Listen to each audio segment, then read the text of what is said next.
નમસ્કાર વિદ્યાર્થી મિત્રો, આજે આપણે જોશું NMMS એક્ઝામનું સોલ્યુશન જે 22/2/2025ના રોજ ધોરણ 8 માટે લેવાયેલી હતી. બરાબર,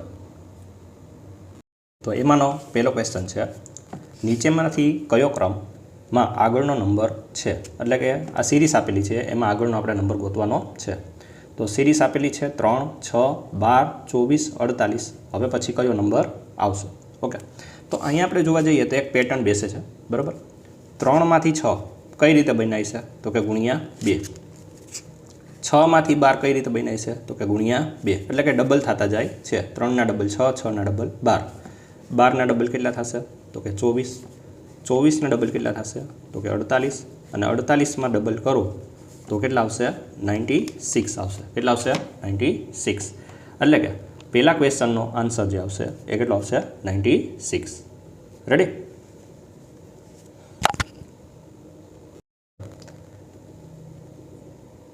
ક્રમમાં આગળની સંખ્યા કઈ છે?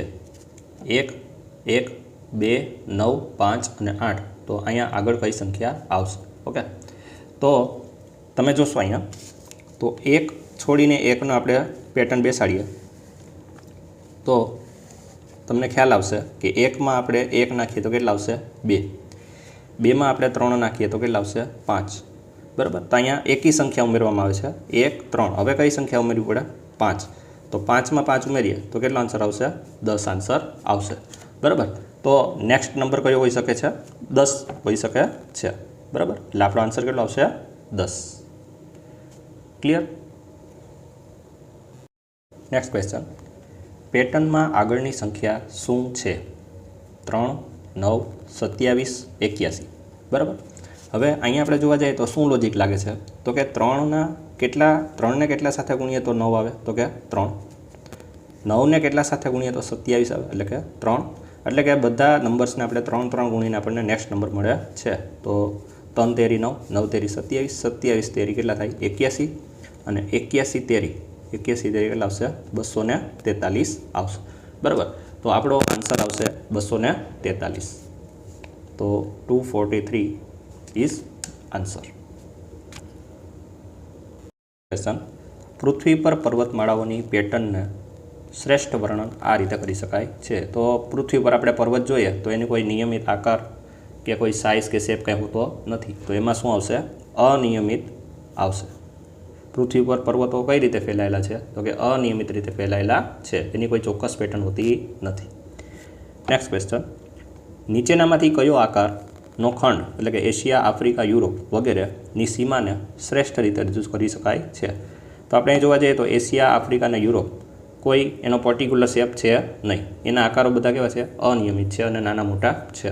તો એમાં પણ કયું આવશે આન્સર? આપણો અનિયમિત જ આવશે, કારણ કે એમાં કોઈ ચોક્કસ પેટર્ન કંઈ જોવા મળતી નથી. બરાબર, તો એમાં પણ અનિયમિત આન્સર આવશે.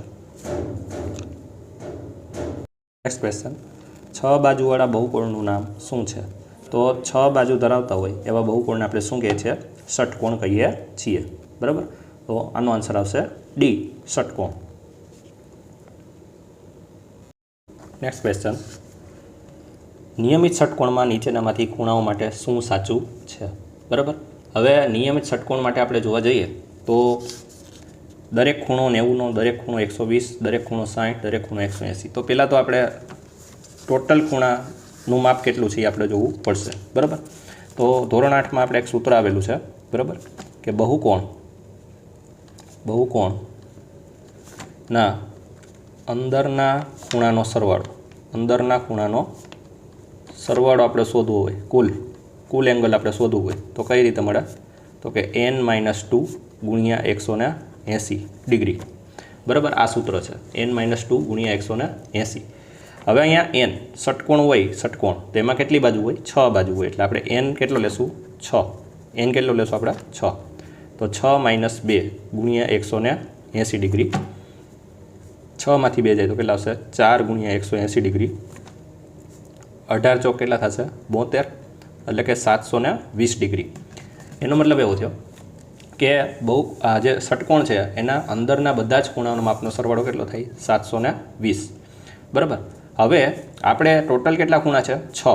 તો આ 720ને આપણે કેનાથી ભાંગશું? 6 થી ભાંગશું. તો 720ને આપણે 6 સરખા ભાગ પાડીએ તો દરેકના ભાગે કેટલા આવશે? 120 અંશ આવશે. કેટલા આવશે? 120 અંશ. બરાબર. તો બહુકોણ માટે આપણે એક ક્વેશ્ચન પૂછેલો છે. તો દરેક ખૂણાના માપ કેટલા થશે? 120 ડિગ્રી થશે. એટલે આ પણ 120, આ પણ 120, આ પણ 120, આ પણ 120. દરેક ખૂણા કેટલા થશે? 120. જો આ નિયમિત ષટકોણ હોય તોની વાત છે. ક્લિયર? તો આપણો આન્સર આવશે સી. દરેક ખૂણો 120 ડિગ્રીનો છે. ક્લિયર? Next question. ચોરસને તેના કેન્દ્રની આસપાસ 90 ડિગ્રી ફેરવીને કઈ આકૃતિ બને છે? તો ચોરસ આકાર હોય એને તમે 90 ડિગ્રી ફેરવો તો પણ તેનો આકાર કેવો રહેવાનો છે? ચોરસ જ રહેવાનો છે. દાખલા તરીકે આ ચોરસ છે, બરાબર.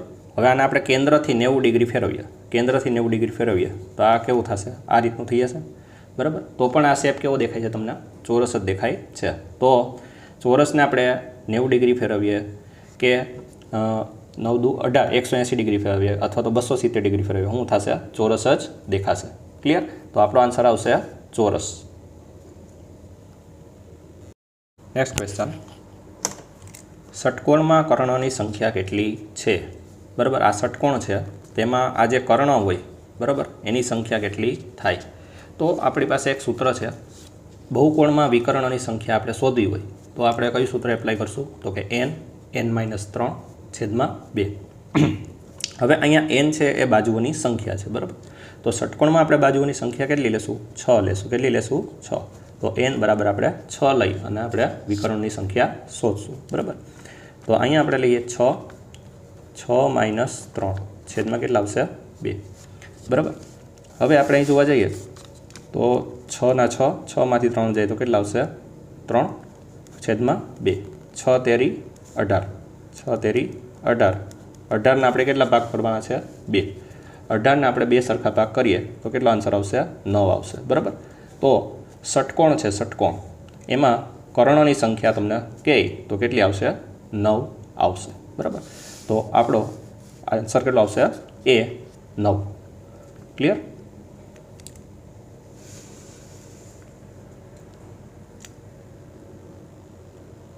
ક્વેશ્ચન.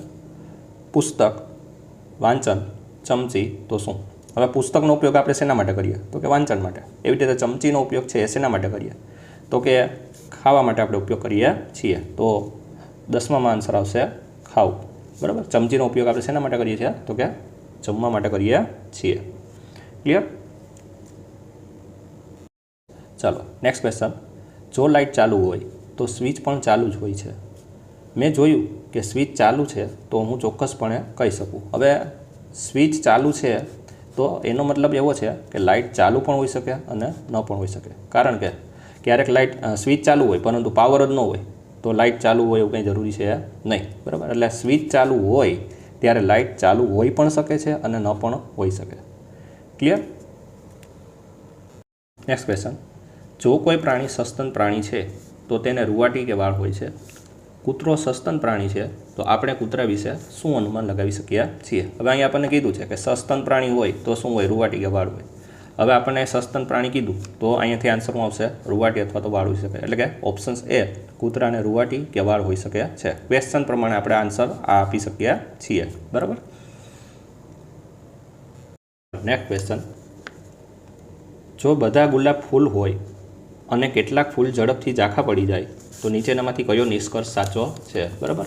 હવે અહીંયા આપણને સિલોલિઝમનો ક્વેશ્ચન આપેલો છે.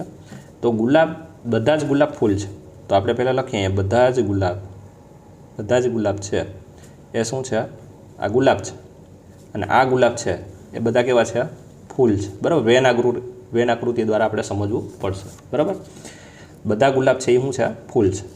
હવે શું કીધું કે કેટલાક ફૂલ ઝડપથી ઝાંખા પડી જાય છે. એટલે આમાંથી થોડાક એવા આપણે ફૂલ લઈ લઈએ, બરાબર. આ ફૂલ લઈ લઈએ એ શું થાય છે? તો કે ઝાંખા પડે છે. તો અહીંયા લખી નાખીએ આપણે ઝાંખા પડે છે, બરાબર. હવે આનાથી આપણે કન્ક્લુઝન જે આપેલા છે 4 કન્ક્લુઝન એ આપણે એક પછી એક ચકાસવાના છે. તો શું કીધું અહીંયા? કેટલાક ગુલાબ ઝડપથી ઝાંખા પડી જાય છે. કેટલાક એટલે કે આ થોડાક એવા ગુલાબ છે, આ બધા ગુલાબ છે, બરાબર. તો કેટલાક ગુલાબ ઝડપથી ઝાંખા પડી જાય છે. તો કેટલાક એટલે કે થોડાક ગુલાબ ઝાંખા પડી જાય છે, બરાબર. નેક્સ્ટ. કોઈ ગુલાબ ઝડપથી ઝાંખા પડી શકતા નથી. કોઈ પણ ગુલાબ છે ઝાંખા પડતા નથી એવું તો નથી, બરાબર. થોડાક તો ગુલાબ ઝાંખા પડે જ છે, એટલે આ તો ખોટું જ છે. બધા ગુલાબ ઝડપથી ઝાંખા પડી જાય છે. બધા ગુલાબ ઝાંખા નથી પડતા, કેટલાક ફૂલ જ ઝાંખા પડ્યા છે, બરાબર. તો આ પણ કેવું થશે? ખોટું. કેટલાક ફૂલો ગુલાબ નથી, ખોટી વાત છે. બધા જ ગુલાબ છે એ કેવા છે? ફૂલો તો છે જ. તો અહીંયા આપણે સાચો નિષ્કર્ષ ગોતવાનો છે. તો સાચો નિષ્કર્ષ છે એ પહેલો છે, કેટલાક ગુલાબ ઝડપથી ઝાંખા પડી જાય છે. તો થોડાક એવા ગુલાબ છે એ કેવા છે? ઝાંખા પડ્યા છે. તો આપણો ઓપ્શન આન્સર આવશે એ આવશે એ. ક્લિયર? પ્રશ્ન, એવો શબ્દ પસંદ કરો કે જે પુષ્કળ સાથે સૌથી વધુ મળતો આવે. પુષ્કળ એટલે શું થાય? પુષ્કળ એટલે ખૂબ વધારે પ્રમાણમાં, બરાબર. તો પુષ્કળ એટલે ખૂબ વધારે, જાજુ, બરાબર. તો અહીંથી આપણે એવો ઓપ્શન્સ કયો છે કે જે આની સાથે બંધ બેસતો છે? તો કે ઓપ્શન સી, પુષ્કળ એટલે કે ઘણું વધારે. પુષ્કળ એટલે કે ઘણું વધારે. ક્લિયર? તો she is your right answer. ચાલો નેક્સ્ટ ક્વેશ્ચન. જો બે ટ્રેનો એકબીજા તરફ 50 કિલોમીટર પ્રતિ કલાક અને 60 કિલોમીટર પ્રતિ કલાકની ઝડપે મુસાફરી કરી રહી હોય અને શરૂઆતમાં 220 કિલોમીટર દૂર હોય તો તેમને મળવા માટે કેટલો સમય લાગશે? હવે અહીંયા તમે જોશો તો બે ટ્રેનો એકબીજા તરફ 50 કિલોમીટર એકબીજા તરફ આવે છે, એટલે કે ઓપોઝિટ ડાયરેક્શનમાં આવે છે, બરાબર. એક ડાબી બાજુથી આવે છે તો એક કઈ બાજુથી આવે છે? જમણી બાજુથી આવે છે, બરાબર. બંને ટ્રેન કેવી છે? ગતિમાં છે, બરાબર.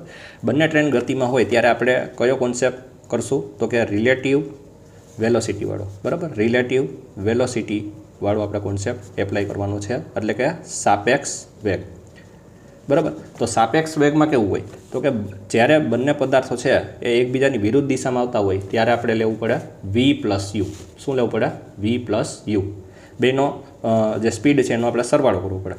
અને જ્યારે બંને ઓબ્જેક્ટ છે એ એકબીજાથી દૂર જતા હોય ત્યારે આપણે બેની સ્પીડનું આપણે શું કરવું પડે? બાદબાકી કરવી પડે. અહીંયા આપણા કેસમાં બંને ટ્રેન છે એકબીજા તરફ આવે છે, એટલે કે વી પ્લસ યુ આપણે લેવાનો છે. તો સાપેક્ષ વેગનું આપણે સૂત્ર લઈએ તો સાપેક્ષ વેગનું આપણે સૂત્ર શું છે સામાન્ય રીતે? તો કે અંતર ભાગ્યા સમય. શું છે? અંતર ભાગ્યા સમય. અહીંયા આપણે વી છે, વી વેગ, એ આપણે શું લેશું? વી પ્લસ યુ લેશું. શું લેશું? વી પ્લસ યુ. કારણ કે બંને ઓબ્જેક્ટ છે એકબીજા તરફ આવ્યા છે, બરાબર. એટલે આપણે વેગની જગ્યાએ શું લેશું? વી પ્લસ યુ. અંતર આપણને કેટલું આપેલું છે? 220 કિલોમીટર. તો અહીંયા આવશે 220 કિલોમીટર, એટલે કે ડી, બરાબર. અને સમય તો આપણે કેટલો લેવાનો છે એ તો આપણે શોધવાનું છે, બરાબર. તો વી પ્લસ યુ છે એ આપણને કેટલું આપેલું છે? તો કે 50 + 60. 50 + 60, બરાબર. તો 50 અને 60 કેટલા થશે? 110 બરાબર 220/t, બરાબર. હવે આપણે ટીને કરતાં બનાવીને 110ને આપણે નીચે લઈ લઈએ, બરાબર. તો ટીને અહીંયા લઈ લઈએ તો ટી બરાબર 220/110. 0 0 ઉડી જાય, 11 દુ 22. તો ટી આપણને કેટલો મળે છે? 2 મળે છે. 2 કલાક. કેટલો સમય મળે છે?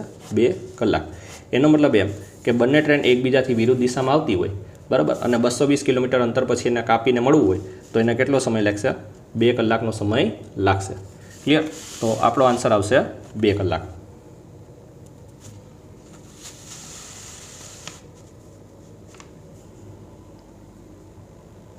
તો નેક્સ્ટ ક્વેશ્ચન. શર્મિષ્ઠા આરતી કરતાં મોટી છે, એટલે કે શર્મિષ્ઠા છે, બરાબર. આ શર્મિષ્ઠા છે એ આરતી કરતાં કેવી છે? મોટી છે. આરતી કરતાં કેવી છે? મોટી, બરાબર. પછી આપણને શું કીધું? આરતી એ ગીતા કરતાં મોટી છે. આરતી છે એ કોના કરતાં મોટી છે? ગીતા કરતાં મોટી છે. તો ગીતા કરતાં કોણ મોટું છે ભાઈ? આરતી. આરતી કરતાં કોણ મોટું છે? શર્મિષ્ઠા.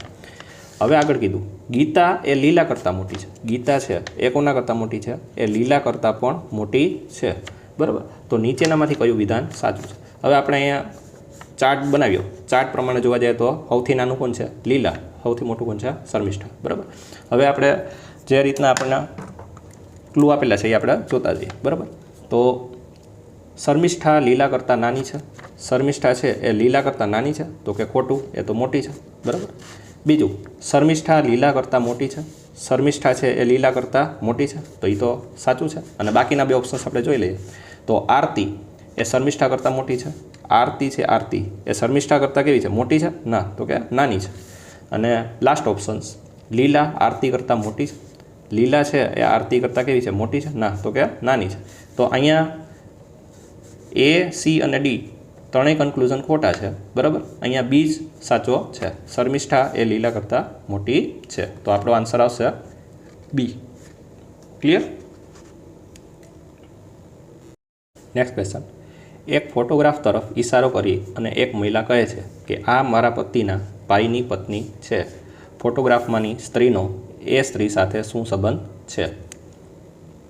તો આ ક્વેશ્ચન આપણે એક ચાર્ટ દ્વારા સમજીએ. શું કહેવા માગે છે કે આ મહિલા છે, આ બોલનાર છે, બરાબર. તે શું કહે છે કે મારા પતિ, એટલે કે આનો પતિ, એમનો ભાઈ, એટલે અહીંયા ભાઈની પત્ની, આ જે ફોટોગ્રાફમાં જે છે, આ ફોટોગ્રાફમાં જે પત્ની છે, આ ભાઈની પત્ની છે, બરાબર, એની વાત છે અહીંયા. તો ફોટોગ્રાફમાંની સ્ત્રી, આ જે સ્ત્રી છે એનો આ સ્ત્રી સાથે શું સંબંધ છે? તો આ છે એની શું થશે? દેરાણી થશે. શું થશે? દેરાણી થશે, બરાબર. તો આપણો આન્સર આવશે સી, દેરાણી. ક્લિયર? Next question. શ્રેણીમાં ખૂટતો નંબર શોધો. 1, 3, 7, 15, 31. તો હવે પછી કયો નંબર આવે? બરાબર. હવે તમે અહીંયા જોશો તો આ સિરીઝ શું કહેવા માગે છે? તો કે 1ના ડબલ, 1ના ડબલ કેટલા થાય? 2. 2માં 1 નાખો તો કેટલા થાય? 3. 3ના ડબલ કેટલા થાય? તો કે 6. 6માં 1 નાખો તો કેટલા થાય? 7. 7ના ડબલ કેટલા થાય? 14. 14માં 1 નાખો તો કેટલા થાય? 15. 15ના ડબલ કરો તો કેટલા થાય? 30. 30માં 1 નાખો તો 31. ઇટ મીન્સ કે દરેક સંખ્યાને ડબલ કરીને 1 ઉમેરવાનો છે, બરાબર. તો અહીંયા આપણે 31ના ડબલ કરીએ તો કેટલા થશે આપણને? 62. અને 62માં 1 નાખો તો કેટલા થશે? 63. એટલે કે 63 નેક્સ્ટ નંબર આવશે. કયો નંબર આવશે? 63, બરાબર. તો અહીંયા ઓપ્શન્સ બી ઈ સાચો આન્સર આવશે, 63. Next question. સમસ્યાને હલ કરવાની સૌથી તાર્કિક રસ્તો કયો છે? અનુમાન લગાવવું અને શ્રેષ્ઠની આશા રાખવી, પેટર્ન શોધવી અને કારણો સમજવા, ભૂતકાળના બધા અનુભવોને અવગણીને નવેસરથી શરૂઆત કરવી, અથવા હકીકતોનું ચકાસણી કર્યા વિના બીજાના મંતવ્યો પર આધાર રાખવો. હવે અનુમાન લગાડવું, એમને કાંઈ આપણે ટૂંકો લગાડી શકાય નહીં. ભૂતકાળના બધા અનુભવોને અવગણી, હવે કોઈ પણ સમસ્યા સોલ્વ કરી તો પહેલાં ભૂતકાળ આપણે ચેક કરવું પડે, બરાબર, કે પાછલા સમયમાં શું થયું હતું, બરાબર. એટલે એ પણ આપણે ધ્યાન રાખવું પડે. હકીકતોને ચકાસણી કર્યા વિના બીજા મંતવ્યો પર આધાર રાખવો, બીજાના મંતવ્યો પર આપણે હકીકત ચકાસણી કર્યા વગર કંઈ આધાર રાખાય નહીં, એટલે આ પણ ખોટો છે. તો પેટર્ન શોધવી અને કારણો સમજવા, એટલે કે કોઈ લોજિક હોવું જોઈએ, બરાબર. અને આ થયું એની પાછળના કારણો શું છે એ પણ આપણે સમજવું પડે, ત્યારે જ આપણે સમસ્યાનો હલ સોલ્વ કરી શકીએ છીએ, બરાબર. તો અહીંયા ઓપ્શન્સ બી છે એ સાચો આન્સર આવશે. Next question.